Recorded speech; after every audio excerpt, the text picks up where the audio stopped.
Tony here. So, thank you for clicking on the video, first of all. Second, the Burchda, we are doing some upgrades here. We're fixing a very serious problem that we found here, which is the undersized front rotor. This rotor is far too small for an all-wheel drive bike, especially if this weight is pushing over 90 pounds. So, what we did is went on Amazon. We got a Shimano rotor at 180 millimeters, which is obviously 20% or more bigger, actually 30% bigger. And then we got a bracket here. This is about 25 bucks. This is another 15 bucks. So for 40 bucks, we're able to make this correct, basically. Put the spacer in, allow the caliper to hook on to this new larger rotor that is much beefier, going to be a better braking performance and better performance under load. You know, where the risk that you run on this bike with it being so heavy is not the everyday stopping. It's going down, you know, down a mountain trail or something like that.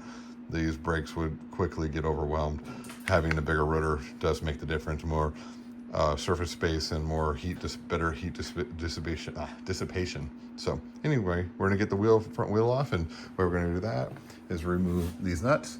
Then we got to remove these two Allen keys, and then we can slide the wheel off and we can get to the rotor. Now that we got the bolts off, we're going to go to remove the caliper. What we're going to do is we got two Allen keys here and two Allen keys on here. We're going to have to realign the rotor when we're done here, but we'll start by just getting this removed and out of the way. But decided the 200 was going to be a better option. Two reasons. We initially put this one on and found out Amazon has sent us a bent one, and this is from Shimano.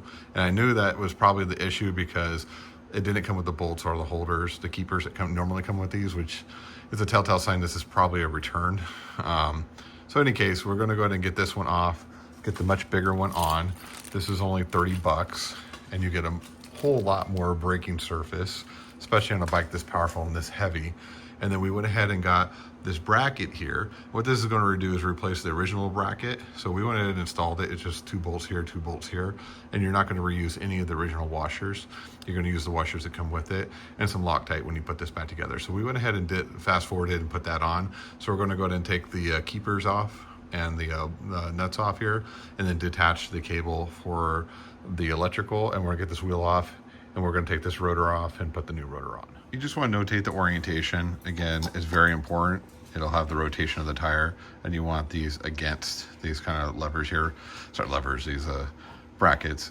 They want to be going this direction. So we're going to take this one off. And again, this came from Amazon. It was already bent right from the factory. That is not a good thing.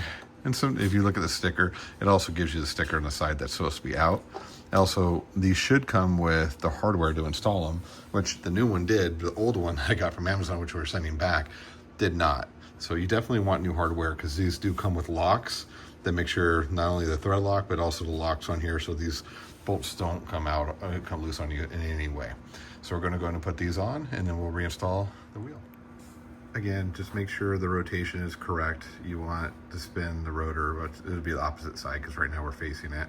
But we want to make sure the rotor's going in the right direction. There's a little emblem that says top. That means this is the top of the locks that you want to put on each of these. And this does use a Torx head. It is a T25. If you don't have one, go get one before you get this. And this is a Shimano rotor, so this is a high quality rotor. They sell cheaper ones on Amazon. I've had great luck with these. They're worth that couple extra bucks that they cost, and they come with all the hardware.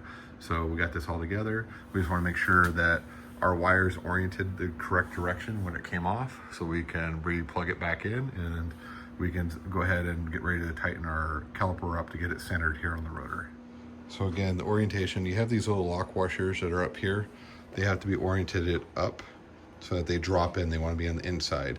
And then we can put the plates back in that secure this, because this, again, is an all-wheel drive bike, so it has a little more security on it. And then we have the rotor all set up and dropped into our caliper here. You can see even without even setting it, this one looks wonderful. So we'll go ahead and put our retaining plates on, and then we'll put our nuts on, and then we'll start working on centering that rotor. So fast forward a week, and here we are with the bike. Several iterations. Let me save you all the trouble in the world here. So the problem with this thing is that for some reason, it's very difficult to find the right combinations to make these rotors work. Also, I do highly recommend you buy an adjustment tool. It's one of these for positioning, and then one of these here for bending your rotor, because no matter where you get these rotors from, this is a Shimano, which I recommend. They're pretty good. They still have a slight little bend to them, and it's very easy to counter them back, and I'll show you how I did that in a second.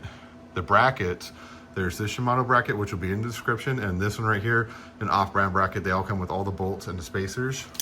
You need to put the concave spacers in there, and then add 2 small little washers in there to get this thing just to fit just right where you're getting the clearance you need. It's just an oddball, weird way you have to do this, and it's probably because of these calipers I'm using. I was thinking about switching the calipers out.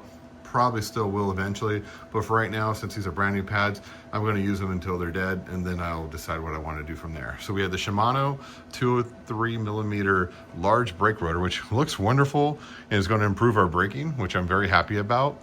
And then we have the brackets and the bolts, and then again, alignment tools. You just want to use one of these. It slides right into, let's go open side here, slides into the rotor here, and you push it down, then you can slide it through, and you can position where you want it to be. And this one will go right in, but it's already been done, so that's fine. And then what you're gonna do is go along the edge here, and you're gonna rotate your rotor and look for any wobbles. If you have a wobble, just identify it. You can use a marker and just mark it, or you can just eyeball it, bring that out here, and then you're gonna bend the outer end of it, the center of it, and the other outer end of it, which way you need to go. And then you're gonna keep on doing that with the tool here by just simply putting it in near the arm section and then pushing which direction you need to go. And you're just doing a little bit at a time. It's about moderate force to get it to bend correctly, to get it where it needs to be so it's centered. So again, I'm gonna save you all the hard work here. If you're looking to upgrade one of these bikes to a big brake assembly, I will put exactly what ended up working, not the 20 other things I bought to try to make this work and end up being this royal pain in the butt. So got some future stuff coming here. Please like, subscribe, and share. If you have any questions about this, please ask and I'll answer them for you. Have a great day.